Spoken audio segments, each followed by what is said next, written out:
Today, we're going to be doing my Harrow showcase. Harrow is one of my beloved warframes. We also have another high investment build here. Archon shards. We're using the evade subzoom. Let's go look at mods. This is my generalist loadout. I like to run for myself.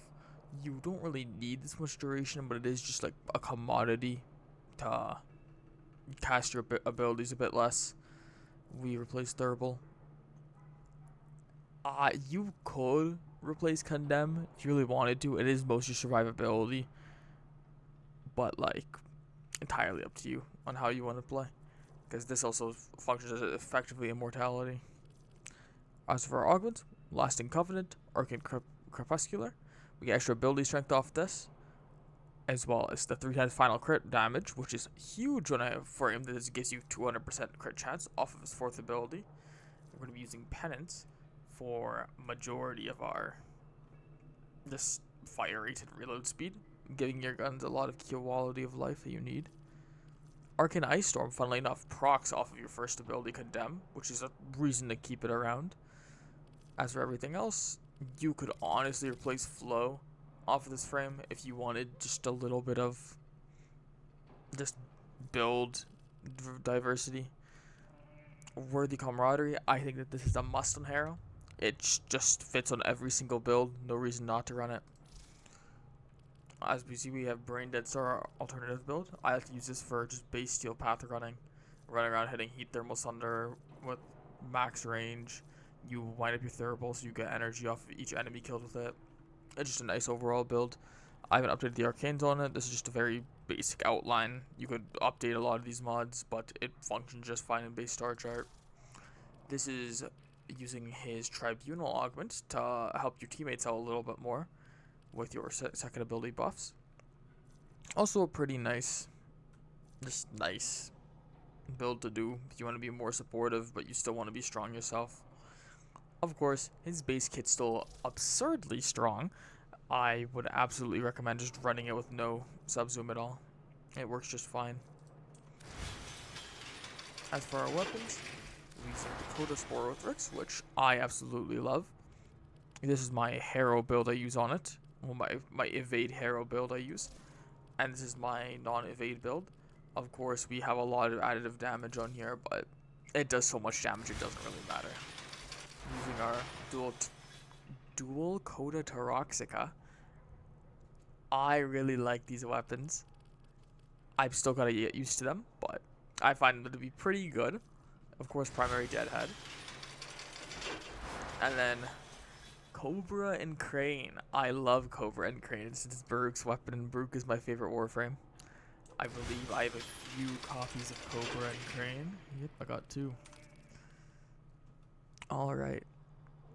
Now let's just hop over. So, what adventures have you been on today, my Let's just hop over into our Kua Fortress. Steel Path, of course. Now this film doesn't exactly hit the highest KPM. I was using just an absolutely absurd gun, like the dual Toxicist. You could hit some crazy KPM with that. But I like to use them more as a weapons platform that isn't exactly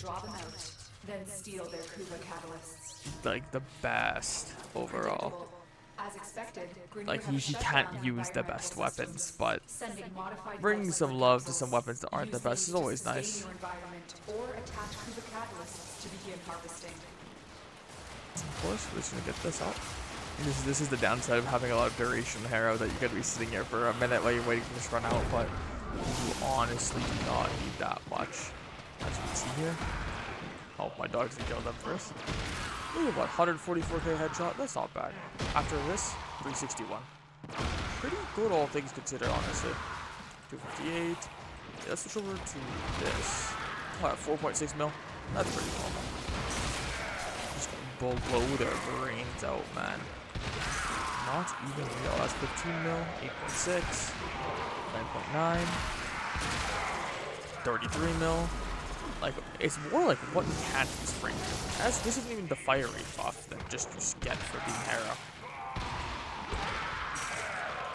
Honestly, To be fair, you don't even have to hit headshots, but since we're running that one augment, we can. Or we could also use this, because Harrow's second ability also gives melee attack speed for some reason.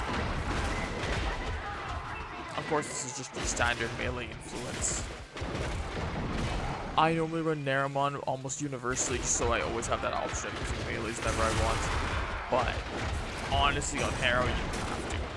Since you have to get so much melee attack speed, it's super easy to hit 12 times combo. Delivered a life support capsule to the area. Activating it will buy you more time. Just going through these enemies. I absolutely love this weapon so much. Some other cool weapon recommendations with Harrow. I like the kunai incarnates since they just seek on the heads, makes their life a little bit easier. Oh, beautiful reload speed. We also have things like the synapse, especially the Coda synapse. That weapon is amazing. I find it especially good whenever you're building specifically around Harrow and you're using acuity and all that on it.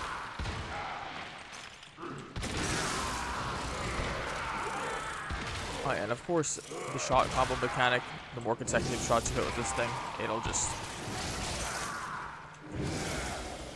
will just do more damage. It's kind of like a melee combo in a sense. I don't think there's a way to burn it, to my knowledge. I could be wrong. Get ready for a capsule.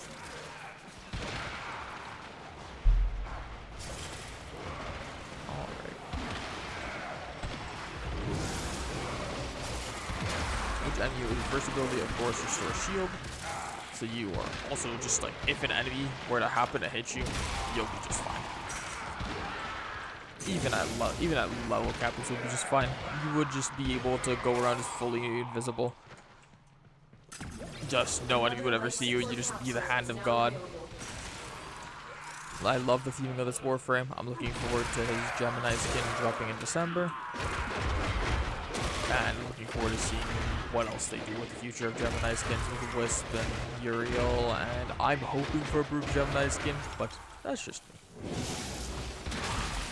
19 mil to lose overguard.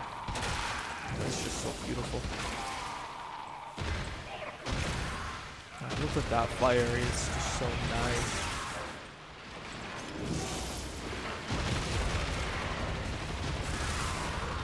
Finally gonna make use of all this fire that we have. 829k blast. Bro, that Brock probably hit some crazy number that blew them all up. Just like that. I would love to see some more absolutely absurd frames like Harrow coming to the game.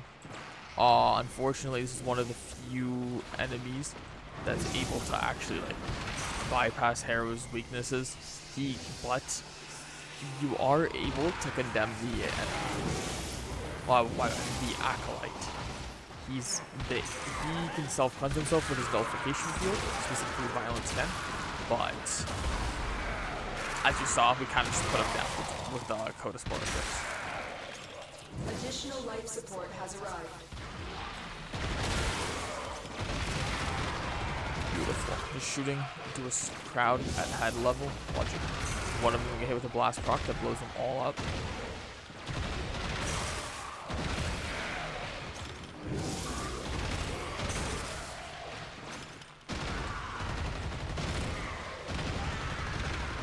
We're able to see what Harrow's KPM is. Of course, this isn't entirely Harrow. This is also a lot of weapons doing their job. What? Okay, we're at about 400. Extraction is available if you What, need 90 KPM? That's pretty alright, especially considering you saw what he just did to that VIP target. And again, you're fully invincible.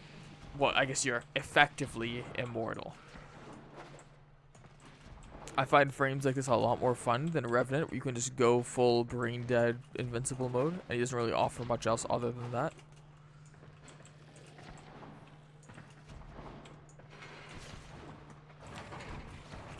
And if you ever do get a chance to get Harrow, I would definitely recommend it. Even if just Harrow, like base Harrow, works just fine. Even though we are just abusing the hell out of his shields from his prime.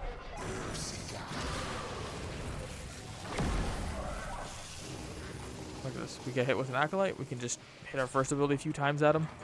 Not Acolyte, like Xmas. Hit our first ability, and now he brought him nothing. Very good. Well, I appreciate you all for watching my Harrow showcase, and I hope to see you all next time.